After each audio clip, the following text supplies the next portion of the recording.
Hello, everybody, and welcome to the Geek Weekly. This is going to be the first episode of a weekly podcast in which we will talk about things that us geeky people care about. You know, things like techie news, politics, gaming news, or other things which we may care about at the time. We will be recording on Monday nights, and we will upload things on Tuesday nights. So if you ever have any suggestions, don't hesitate to comment, and we will do our best to follow what you guys want. And also, if you want to hear us talk about something in specific, you can also do that. I will be your host. My name is Hudson Alvarado. I've done this kind of thing before. I do extems, so I have to do speeches on current events.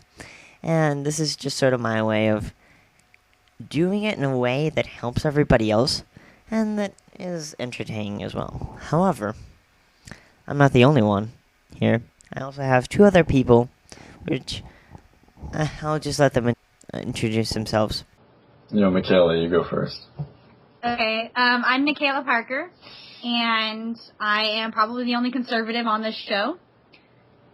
I'm really interested in politics and interviewing strangers. Go ahead, Isaiah. Oh, man. My name is Isaiah Rand McChesnick Lyhans, and I am an anarchist. But not really. I just don't really have a political side necessarily. And where are you from, Isaiah? Oh, I'm the Canadian in the group. You get to have my wise and Canadian perspective. Yeah, so we get to hear about Canadian bacon and hockey, right? Oh yeah. Yeah. So, did you guys hear about the Curiosity?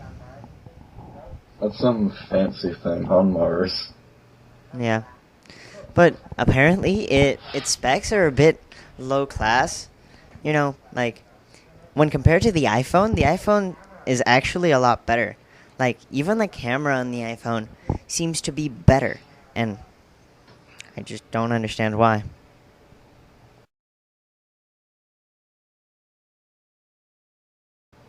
Well, it doesn't seem to be interested in taking pictures.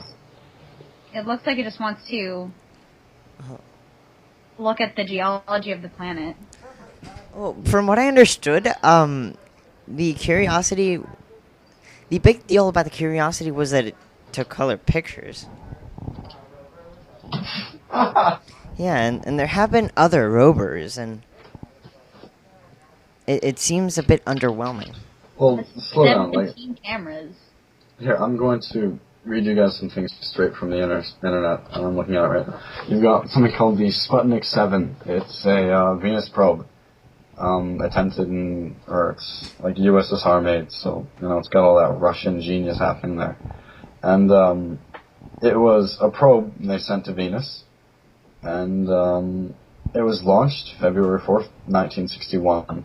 And no other countries, I'm pretty sure no other countries are really going for Venus.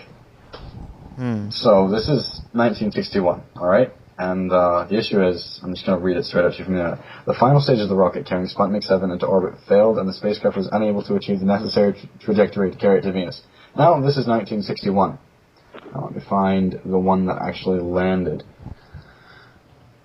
Let's see. Alright, 1967. So what is that? 6 years later, it arrived on Venus. This is the Venera 4. It was a successful Venus probe in 1967.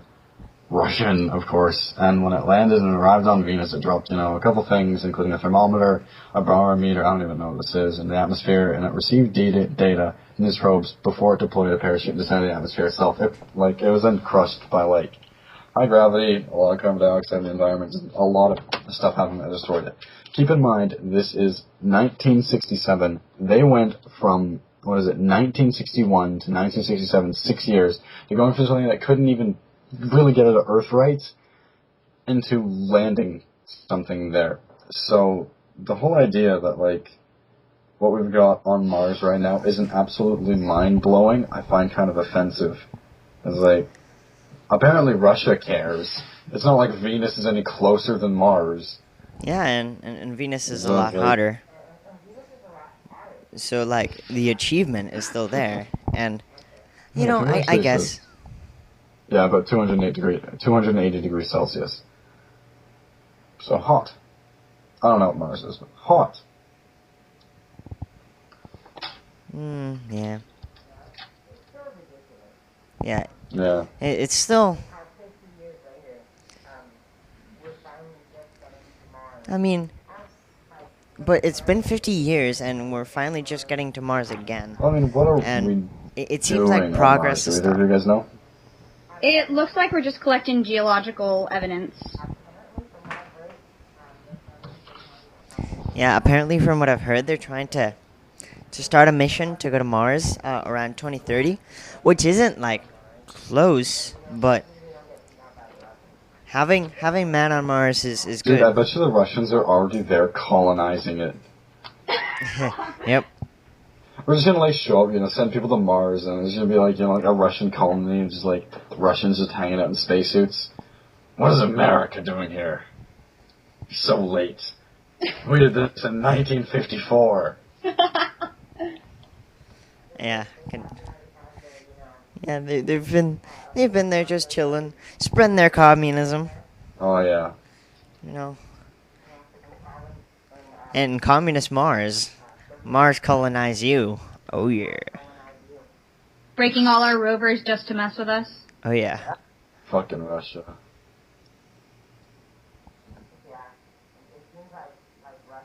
Yeah.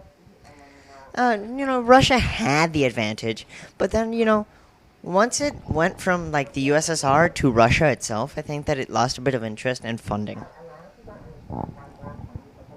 But yeah, I don't understand just why money isn't being put out on the space program as much, especially since we're slowly running out of resources in the United States and in the whole world. Like, for example, the freshwater supply is actually very, very small compared to the seawater, and these are the sort of things that could be fixed on another planet. Instead of exploiting it here, Or you can just, other things can be learn how done. to run Yeah. a world better. I don't know. I don't see space exploration as that important, but I'm not into science enough to really have an opinion on how it could affect us. I mean, a lot of good things have come from space research. It's just, I think we have more important things to worry about right now than visiting Mars. Like faster internet, right? Yes, yeah. So yeah, moving on, you guys. You guys have heard about Google Fiber, right? The ridiculous speed that it's going to have. Yeah, man, I designed it. Canadian made. One thing to your name. Yeah. That and lacrosse.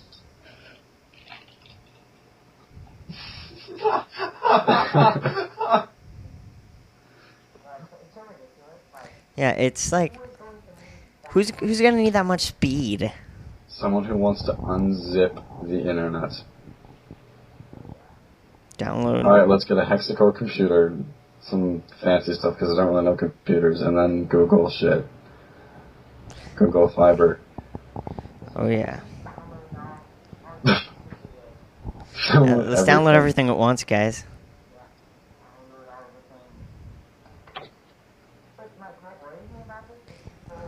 Yeah. Yeah, what worries me about this is the possibility of Google slowly monopolizing the internet market. Especially since its speeds are 100 times faster than a regular ISP. Which right now no one else can compete because of the patents that Google has made over these things. It's much better financially because it's one of the largest websites available right now. In fact, I think that Google is the most visited website, but I can't really say that. And because it has so much money, it can also have better customer service. So now we have faster speeds and customer service. But not only that, but the Google internet service with the TV is actually a lot better economically. Like it's cheaper. So now we have a product that's cheaper, that's faster, and that's more secure. And what I'm afraid is that all these other companies just will not be able to compete with it, and that Google will no longer have something to go against it, and so that it can just raise up its prices. Yeah. And so, like, Google's going to end up taking the spot that other ISPs I don't know. used to I think have. as long as Google keeps expanding, I think eventually those jobs, like not all of them, but I think a significant portion of those jobs could progress over to Google. Google would just be like, hey man, we're just gonna And buy jobs you out would be and keep all lost. your employees hired because we're good people, but like maybe they're not. I don't know. That's essentially what every market takeover does. I mean, they will take over smaller chains and then absorb them into their own workforce. Yeah. I think they definitely end up making some cuts, but I don't think it'd be that drastic.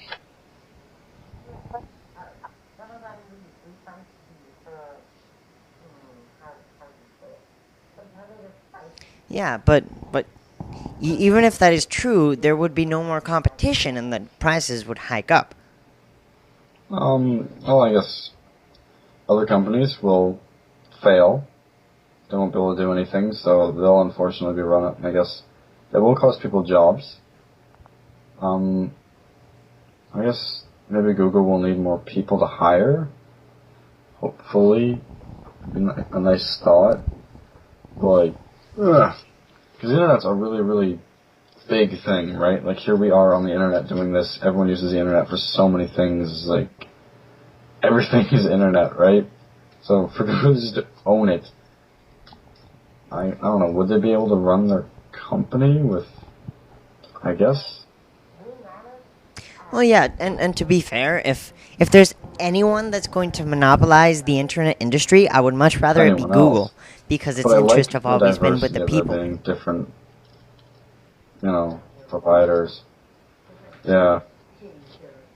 Yeah, Well, other 'cause, like, inferior service one more providers, thing. but It's yeah. like, the whole idea, like, I'm not sure if you've ever seen this, but, like, sometimes you see two gas stations right across the street from each other, right? Yeah.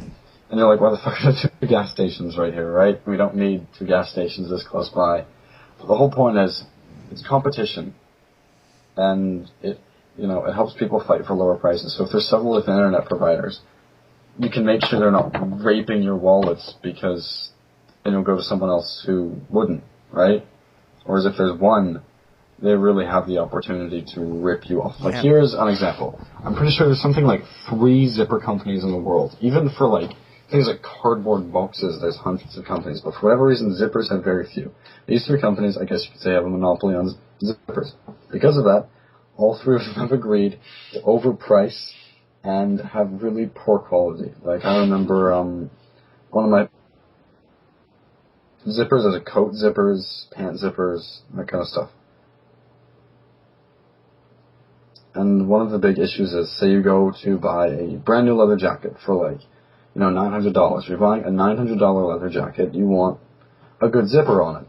But because these companies are willing to be so shoddy and so overcharged, they don't really have any competition. So they're just providing whatever cheap, shitty zippers they want. And it's like, that's no good.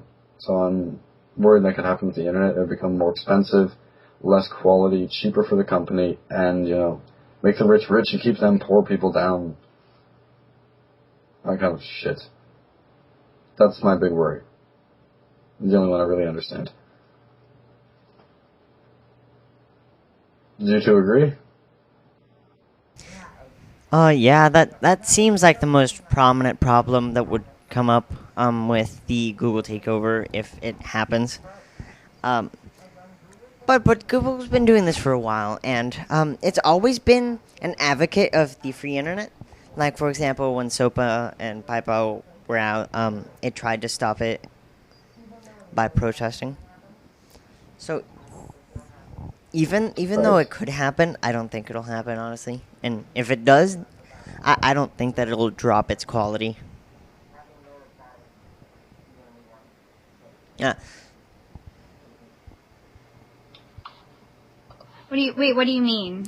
So what do you think about it, Michaela? Do you think that Google will drop its quality because it's the one because it's the only one in the market?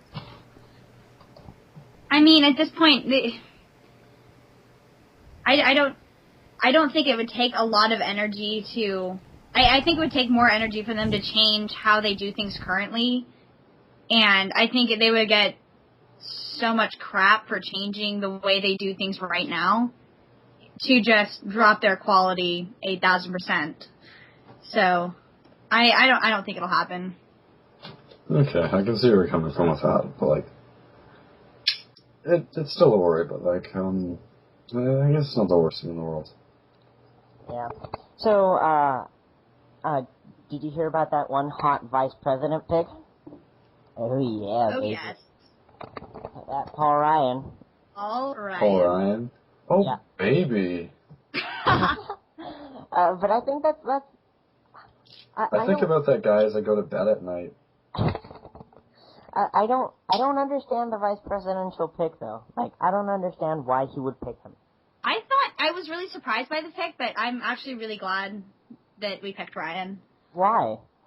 Like, my question is, he already has the extreme conservative vote. Why did he pick another extreme conservative person? Because Mitt Romney doesn't have the extreme conservative vote, so he needed someone with a backbone to actually have that extreme side to him. Well, but extreme conservatives aren't going to go vote for Obama.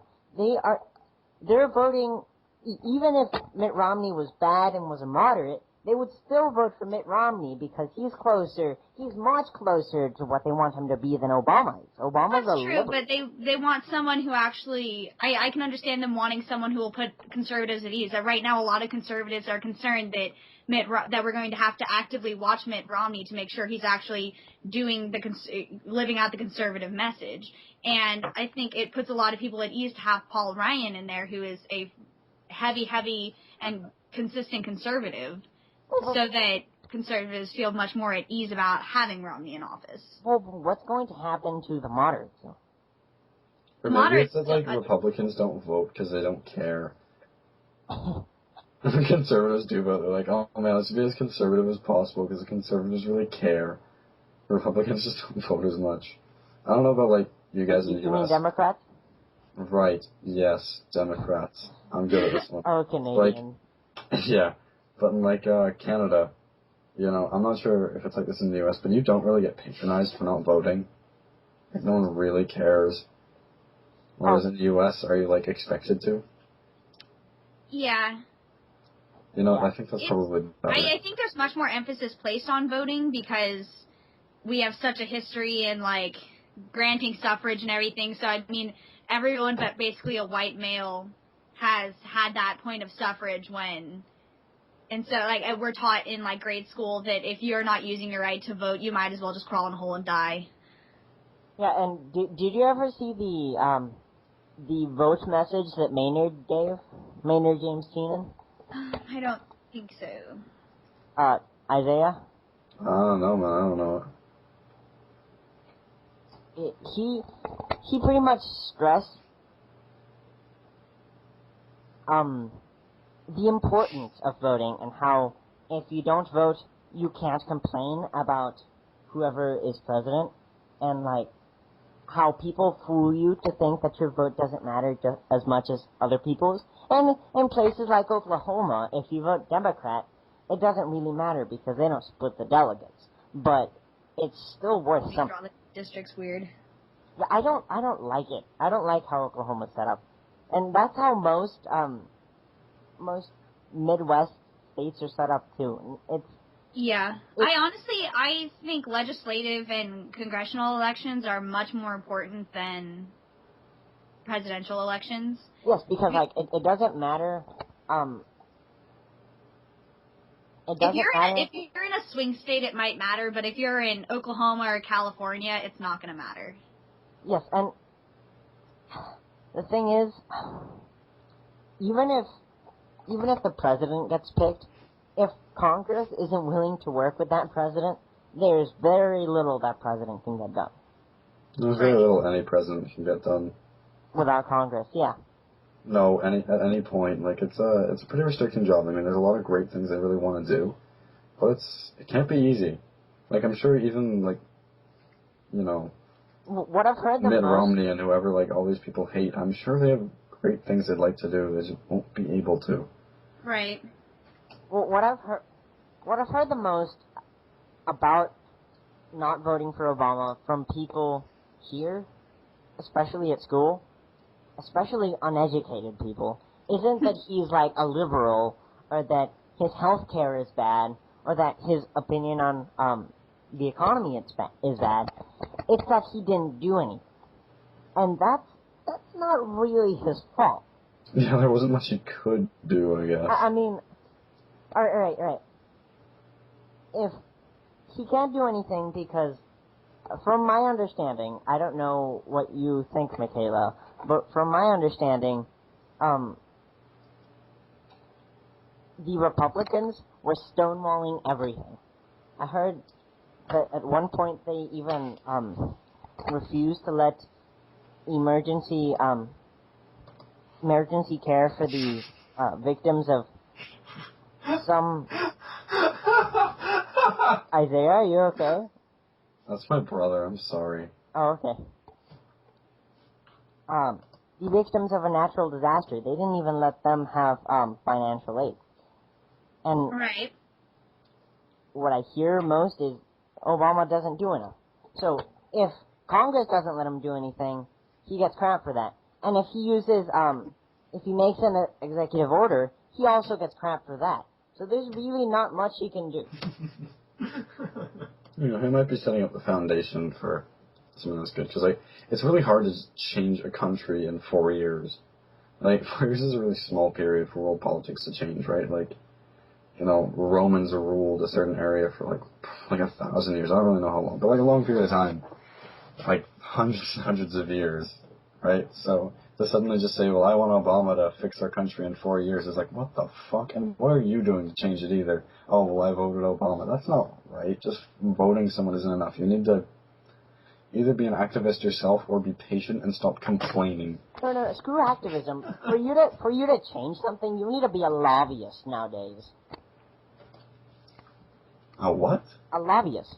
A person What's that? A person that goes and they pretty much pay congressmen. They donate to congressmen to vote certain ways. Mm-hmm. Huh. Yeah, it's so ridiculous. But that's pretty much how most work gets done.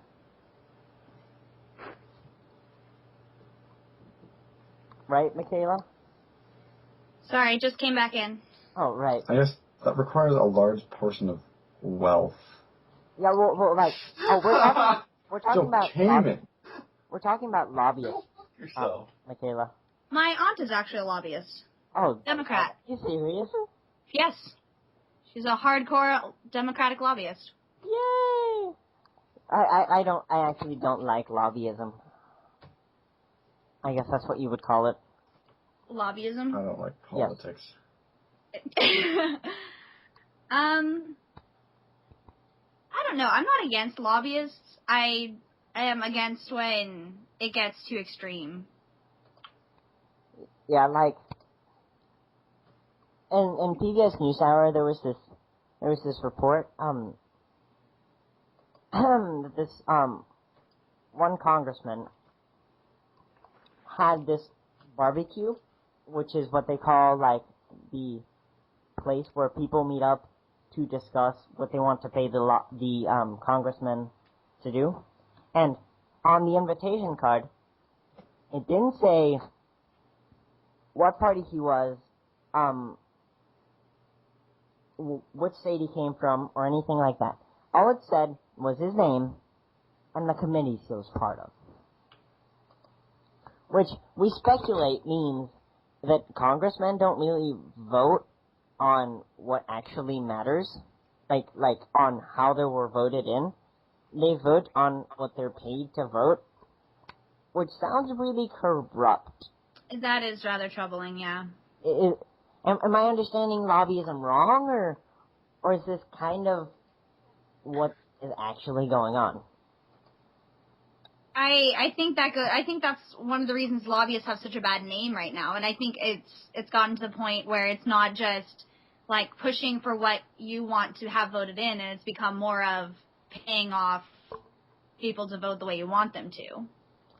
Yeah, and so again, where does this leave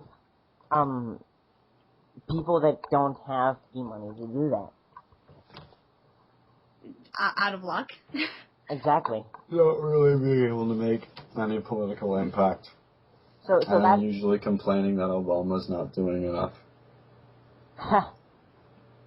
so that leaves us with like this big hole where people can't get rich because they aren't doing things for them, and the people that are already rich are paying the other people to do things for them to get richer, which is, again, it goes back to, like, capitalism is the worst economic system in the world, except for all the other ones.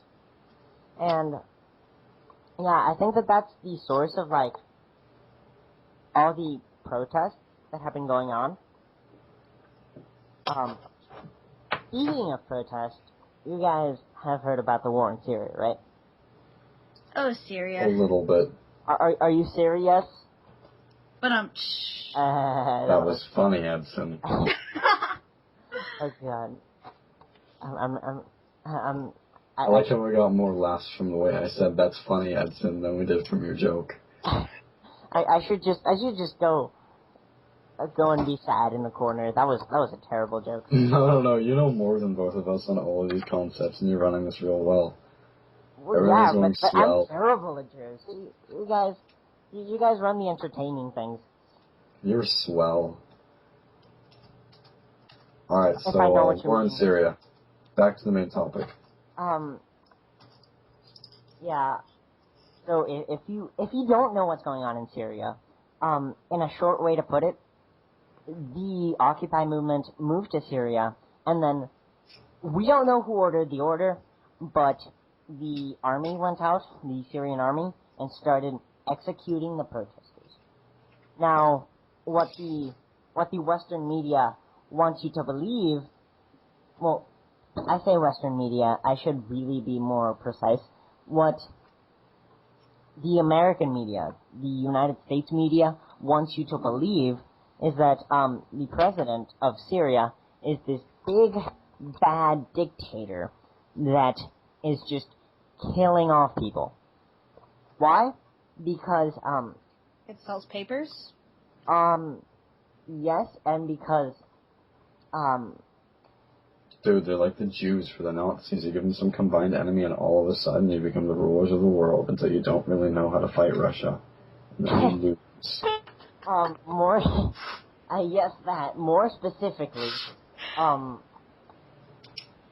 people, Syria and their president are buddy-buddy with Iran, which is, right now, we know, has this sort of pseudo-conflict with the United States because they have a nuclear program, and the United States doesn't like that.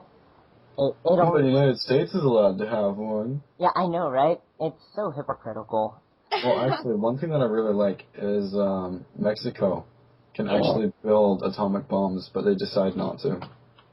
Yeah, I know. I like that. I like how companies are willing to be like, hey, we can build atomic bombs, but we won't, because like, it causes a lot when converts. Whereas, like, for companies to be like, oh, we need them for personal support, it's like an atomic bomb, or personal defense. And an atomic bomb is not for defense.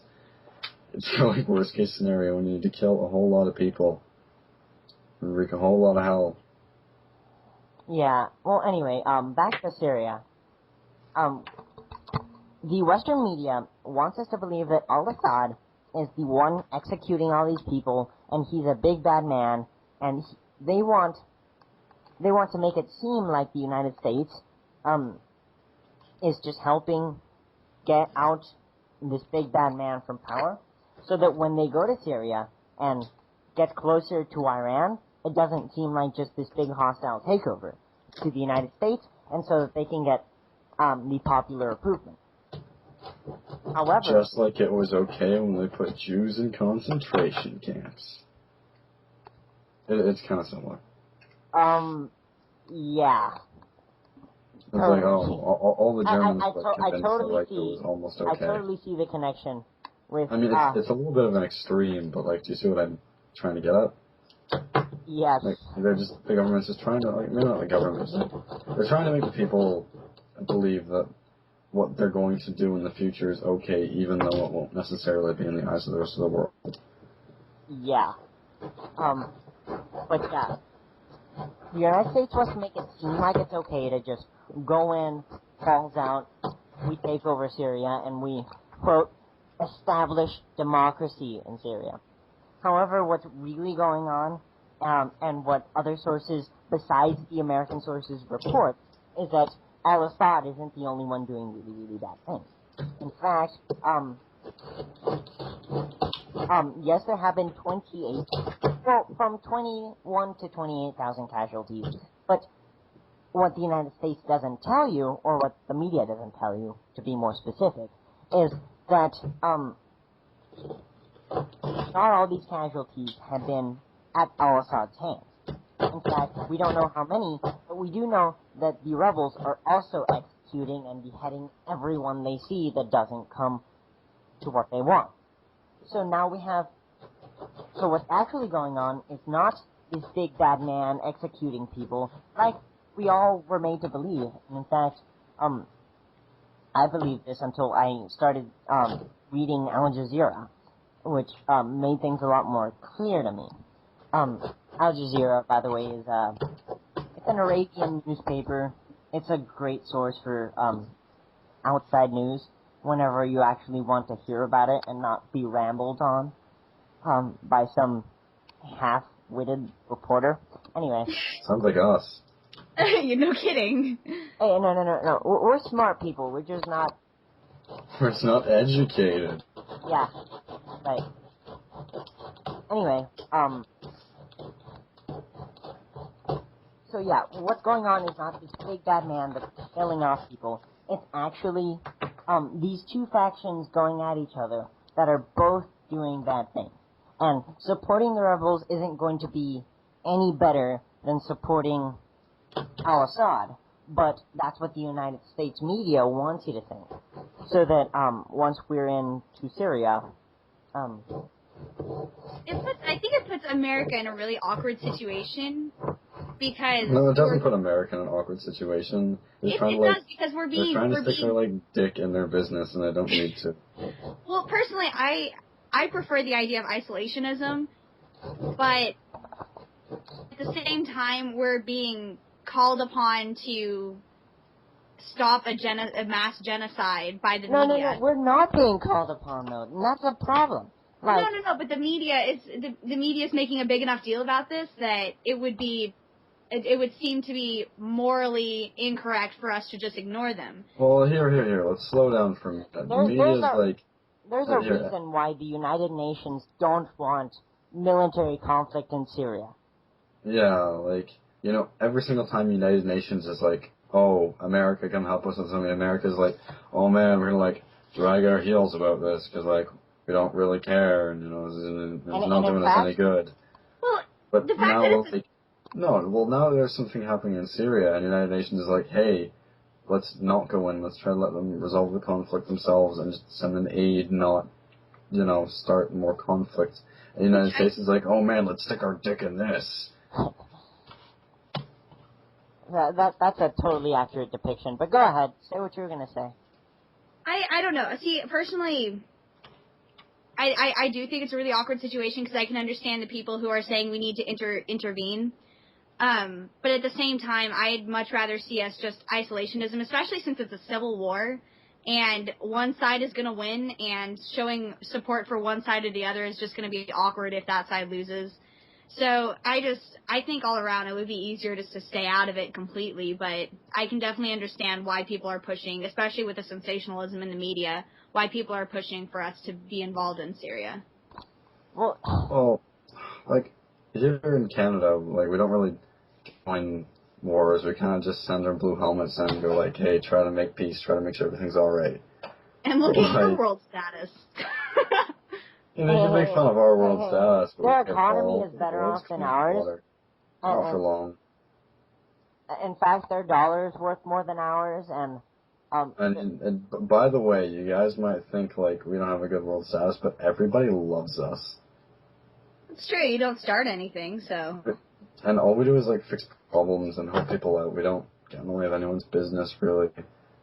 I mean, That's true. We're a really friendly country in that sense, and I think it's got a nice advantage to it. And like the fact that we haven't heard anything about like, oh, we're sending peace troops into Syria, gives me a reason to believe there's a reason we don't want to put ourselves in Syria. So, like, for US to be like, oh man, we're going to send people to Syria, it's like, it just looks fishy. It looks like they want to get something out of it, concerning all the other issues in the world they avoid. They're like, oh man, this war in Syria, we really need to help with this. And it's like, well, what about all the other things? Why does no one else want to help with us? Why don't we get to know these things? And you know what? They found a list. Well, it wasn't really a list. It was more like a report that listed off the countries that the United States wanted to physically be in. And in that list, there were 10 countries. I don't remember all of them. But 3 of them that stood out to me, especially right now, notice this is before 9/11. It was Iraq, Iran, and Syria. That people voluntarily wanted to be in? Fancy that. We wanted to be there so we can have control of the oil. Oh, okay. I thought you meant, like, move there. No. Apocalypse happened No. in America. The government wanted military presence there. Alright. And, after 9/11 happened, it was a perfect opportunity to say, oh, we need to be there. I'm not accusing anyone. I'm not saying that this is some big conspiracy. I'm just saying that it might have been a bit opportunistic. They just took the opportunity to be where they wanted to be. Perhaps. Yeah. It sounds a bit far off. Like it sounds far-fetched, but it's what they found, and you can make out of it what you wish.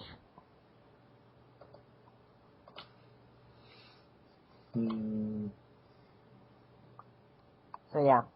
And then speaking of making out of it what you wish, there's also this big trending topic right now about gay marriage.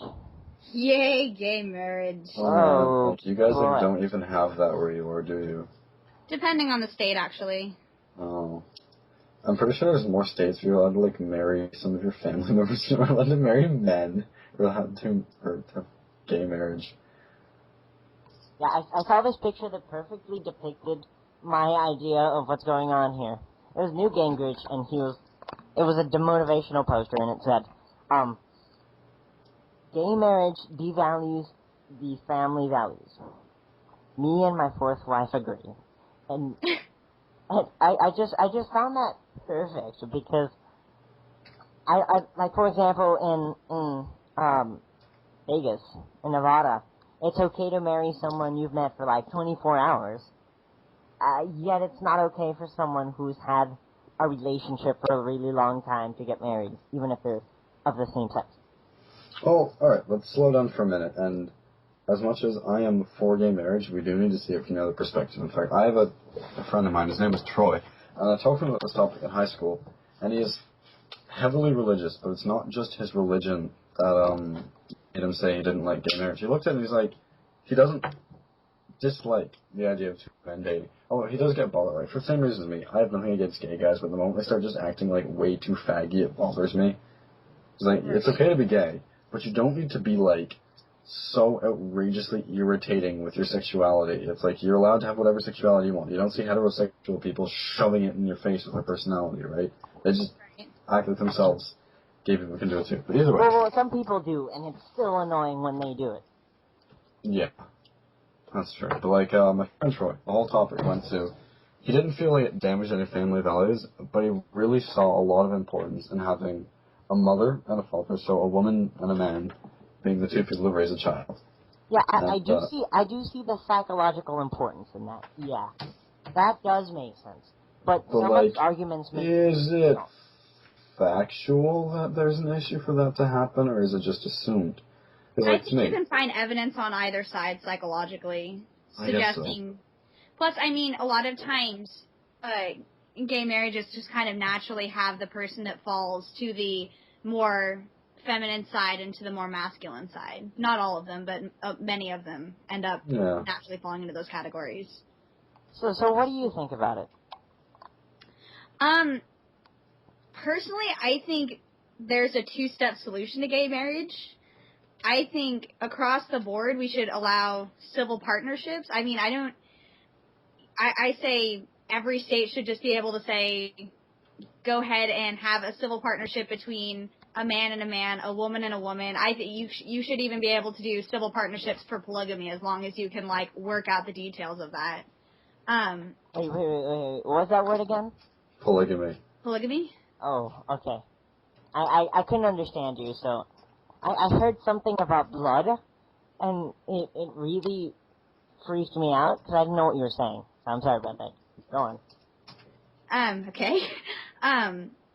But I think it's really important that they take out the word marriage, because I think it implies that they're going after something they're not. I think if you stop and ask that, if you go around and ask most homosexuals, they're not looking to, like, have their union appreciated or recognized by a church. They just want to have that connection and have that bind between them. And so I think by using the term marriage, it's freaking out Christians and ultra-conservatives across the board because they think they're trying to destroy our churches and temples. Burn them to the ground. Can I say one thing, not necessarily to refute it, but just a point I think is valuable? It's not, because like, there's a lot of men and women who get together and just don't get married because they don't really care. People don't really care to get married so much nowadays. It's not that important, right? It's just, you know, this imaginary religious binding that might, you know, help you with government stuff sometimes. Betting have your stuff that you love them forever. But, like, you know, it's a little bit unrealistic, and I don't think it's so much that gay people want to get married. I think it's more that they're offended that they're not allowed to get married. So to, like, say, oh, well, now you can have a civil partnership. Sure, it's nicer, but it's still, like, listen, man, we deserve to be able to as well. It's not so much that we want to have a marriage, it's that they deserve to have a marriage. They deserve to have the same rights as everyone else. But I think it takes it too far to say that gays should be allowed to get married in churches and mosques and temples. I think every religion should establish their own doctrine, especially the ones that are thousands of years. I just realized something.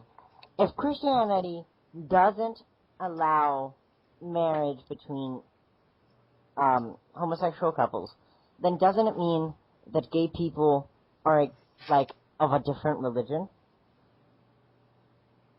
I guess. No. And if that's true... I mean, you belong to whatever religion you want to, but... So doesn't that mean that gay marriage is now some sort of religious dispute around religious rights? No. Alright, my opinion is that this shouldn't be a civil rights issue at all. Like Isaiah said, the problem in Canada isn't that people are gay, it's that people annoy you about them being gay. And I think that if there's going to be an issue with gay people, it shouldn't be, oh, they're getting married. It should be like... You're wearing a pink sparkly unitard on the street. Yeah. Yes. I agree with that. Because it's okay to be gay. It's okay to dress as though you're homosexual. It's okay to show it, have it out in the open. That's all right by me. It's okay to tell, like, say you're going to a party where you think you might be hooking up with someone. It's okay to tell people you're gay at the beginning of the party, right? Like, I've gone to parties in Canada. It's pretty widely accepted. Like, I know a couple guys have shown up at a party, like, by the way, I'm gay. Just so you know, if anyone else here is, you know, we can maybe chat and hang out for a bit. Like, not trying to hook up with you, just being like everyone else, right? It's like when I go to a party, I don't it's like asking if you know a girl. Hey, do you know a gay person? Yeah, like that. It's like introducing yourself. Hey, I'm a homo. Do you know anyone else? Yeah, so it's not necessarily like that, but I Yeah. know what you're saying. It's not. You're allowed to have it be out in the open, but you do not need to show it in every single mannerism you have.